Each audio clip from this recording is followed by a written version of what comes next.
I want to throw a little challenge to AI and see if it can reason as to what are the chances that the claims made by targeted individuals or victims of gang stalking are valid, plausible, or true. So I'm going to test two models, ChatGPT and DeepSeek. I'm going to play it very smart.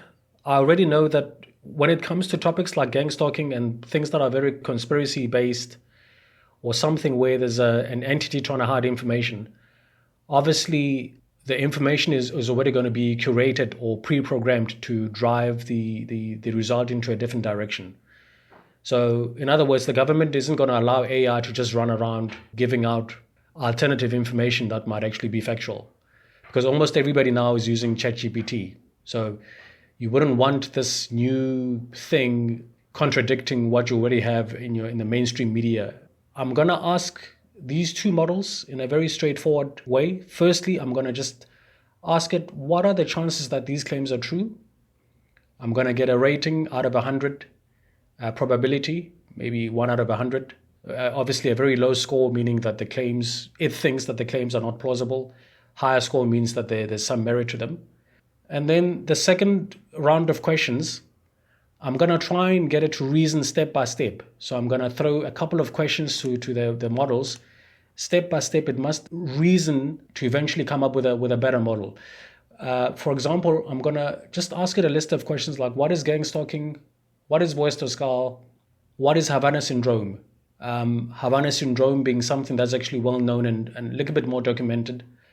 There is already well-known investments into directed energy weapons. So AI is going to find it very difficult to deny that there's some sort of research. The other list of questions would be around MK Ultra, which are also well documented and well known.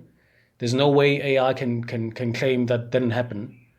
And then also there was a famous experiment in 1962 or 1963 by Jose Delgado, where you can control a bull.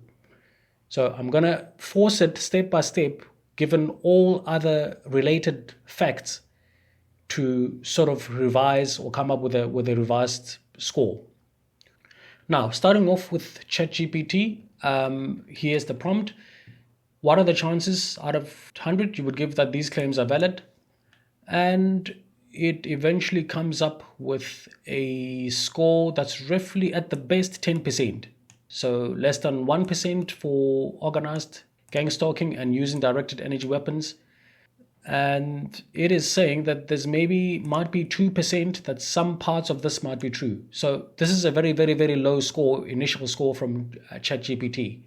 Moving on to DeepSeek, it gives a very similar answer, which is estimating it to be about 5 to 10%.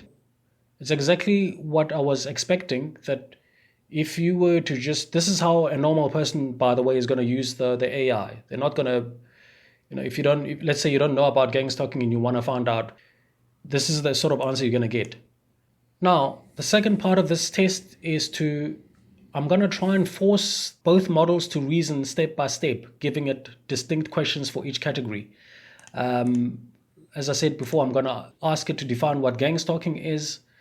I'm going to ask it to define Havana Syndrome, eventually combine all of this sort of interweaved and related information to come up with a revised score.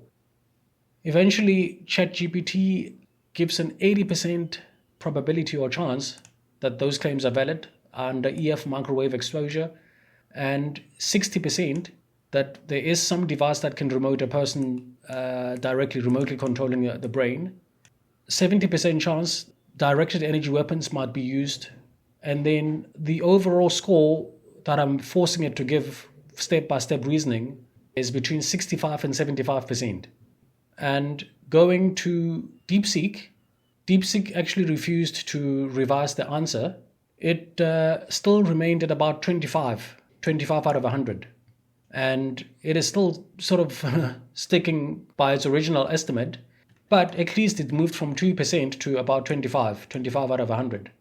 So, I mean, I like the reason that ChatGPT eventually gave, because I really did force it to say that if I have a technology or a weapon that is a little bit more advanced, I'm not going to let the public know about it because I'm running experiments on them. They're going to change their behavior.